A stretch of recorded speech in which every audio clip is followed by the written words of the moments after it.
나는 술렁술렁 부자가 되기로 했다. 자기의 생각을 바꾸지 못하는 사람은 결코 현실을 바꿀 수 없다. 아나르 사다트. 이쪽으로 앉으세요. 어떻게 오셨죠? 신용대출 좀 알아보려고 왔어요. 여기가 주거래은행이라서. 네, 그러셨군요. 직장이랑 인적사항 좀 알려주시고요. 여기 신용정보 제공 동의서에 사인 좀 해주세요. 조회하는 동안 잠시만 기다려주세요. 대출을 알아보러 반차를 내고 은행 창구에 와 앉아있는 내가 한심스러웠다. 이 좋은 날 휴가를 냈으면 어디라도 놀러가야 마땅한데 이게 뭐람?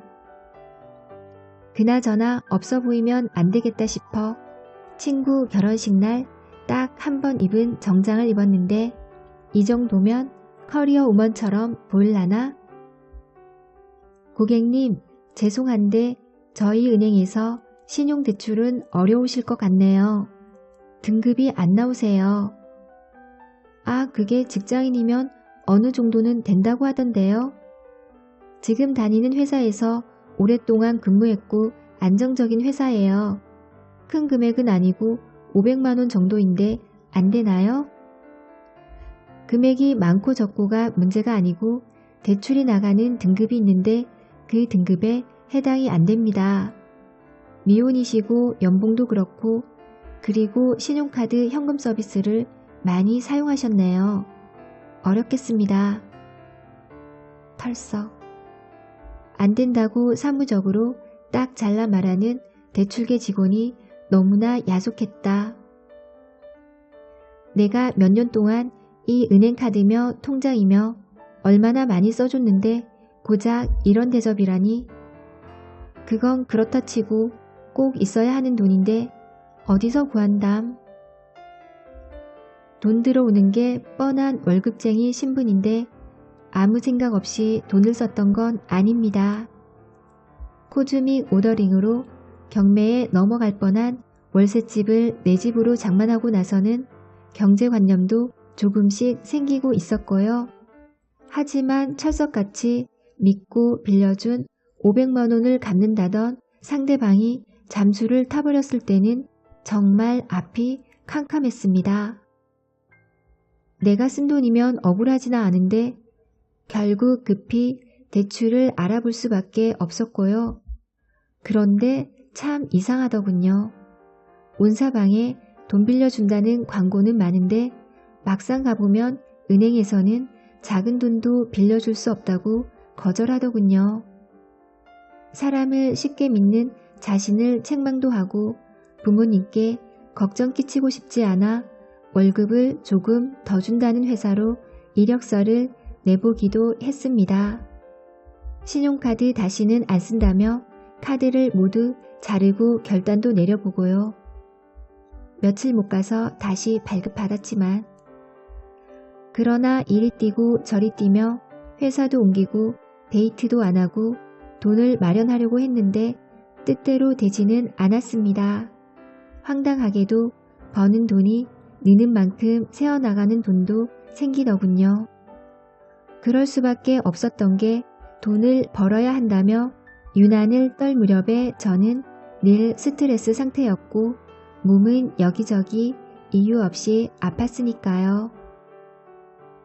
그런데 어느 날 이렇게 해서는 평생 돈에 끌려다니기만 하겠구나. 이래서는 안 되겠다. 라는 깨달음이 가슴 깊숙 한 곳에서 일어났습니다. 그럴 때쯤 우연한 계기가 생겼고 이 책을 마치는 부분에서 이야기하려 합니다. 그 결과 돈에 대한 마인드가 바뀌면서 삶은 서서히 풍요로 돌아서기 시작했죠. 따라라라라 따라라라라. 낯선 이국의 거리 풍경에 취해 있는데 전화벨이 울린다. 안 받을까 하다가 로밍한 폰은 발신자 부담이니까 일단 전화를 받았다. 여보세요? 혜경이야, 어디야? 통화 괜찮아? 크크, 괜찮은데 나 지금 부모님 모시고 유럽 여행 와 있어. 전화요금은 네가 부담해야 할 텐데 용건 있음 빨리 말하셔. 헐, 팔자 좋다. 연말에 나는 매일 철야 야근인데 이 와중에 부모님까지 모시고 해외라고? 나는 다닐 기회가 많았는데 부모님 모시고 나온 건 처음이야. 좋다. 에구구 부러우면 지는 건데 그건 그렇고 내가 소개해준 작가 지망생이 너한테 우편물 보냈는데 반송됐다고 하더라고. 주소 바뀌었어? 이사 간 걸 깜빡하고 말 안 했네. 너 집 샀다고 한 지 얼마 안 됐잖아.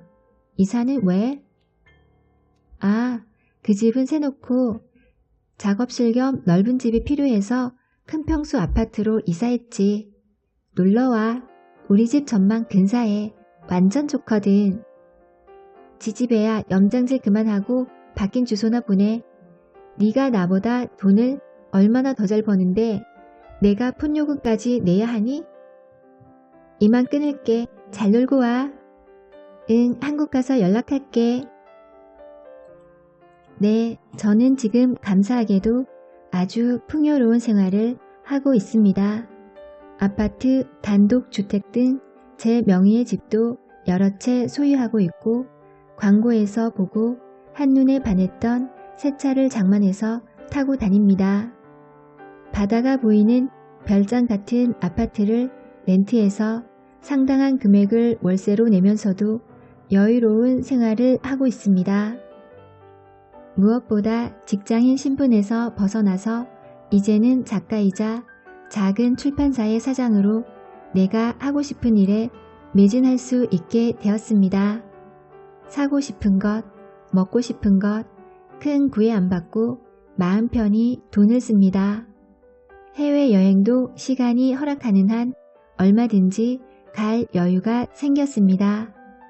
대출들은 다 갚았고 통장의 잔고는 매일 조금씩 불어나고 있고요. 짧은 시간 동안 어떻게 이런 소설 같은 변화가 가능했을까요? 짭짤한 부수입이 되는 투잡이라도 뛴 걸까요? 아니면 주변에 빈대 행세를 하며 악착같이 돈을 모은 걸까요?